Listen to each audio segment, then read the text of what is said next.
कि मेरे घर गोपाल जी नित्य एकादशी होती है।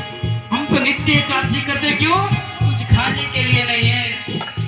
जैसा संदेश मेरे ठाकुर जी ने सुना, आज नेत्र सजल हो गए। एक मुट्ठी खाई, आज पूरे ब्रह्मांड में जितनी धन दौलत थी सुदामा जी को दे दी। दूसरी मुट्ठी खाई, जब पाताल का सब वैभव दे दिया। तीसरी मुट्ठी खाने लगे तो रुक्मणी जी ने रोक दिया। अब प्रभु, ये ब्राह्मण देवता का लाया प्रसाद है, ये मिल बांट के खाना चाहिए। एक अर्थ ये भी था, यदि सब कुछ दे दोगे तो तुम सुदामा बन जाओगे कन्हैया। हे स्वामी, ये प्रसाद है, सबको मिल बांट के खाने दो। लेकिन तनिक भर आंख बंद करी और पति उत्तर भिजवा दिया, भाभी मेरा उत्तर भी तुम सुन लो।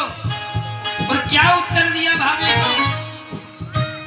कि होनी थी जो है गई, कि होनी थी जो है गई, और अब ना ऐसी हो।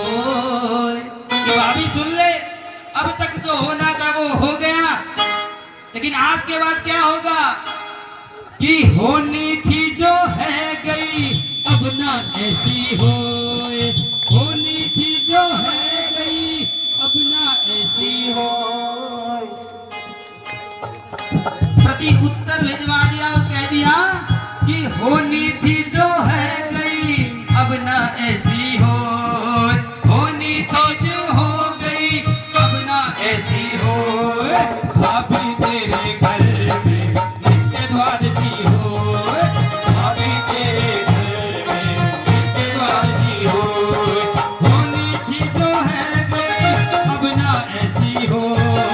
होनी थी जो है गई, अब ना ऐसी हो। भाभी तेरे घर में नित्य द्वादशी हो, भाभी तेरे घर में नित्य द्वादशी हो। प्रति उत्तर भिजवा दिया कि भाभी होनी थी सो है गई, अब तेरे घर में कभी एकादशी नहीं होगी। नित्य 56 भोग लगेगा, नित्य ऐश्वर्य होगा। नेत्र सजल हो गए ठाकुर जी के। सुदामा जी ने देखा और बड़े उदास हो गए। मैंने क्या कह दिया? फिर कहा, अरे कन्हैया, अरे ऐसी कोई बात नहीं है, ऐसी कोई बात नहीं। दोनों मित्र बात करने लगे। प्रातः काल सवेरा हुआ। सुदामा जी आज अपने ठाकुर जी के पीतांबर को उतारा और अपनी वही फटी पुरानी धोती पहन ली। कुछ नहीं मांगा ठाकुर जी से और चल दिए अपने घर की तरफ। और ठाकुर जी ने भी नहीं रोका। क्यों? क्योंकि वहां पर वो पतिव्रता इंतजार कर रही।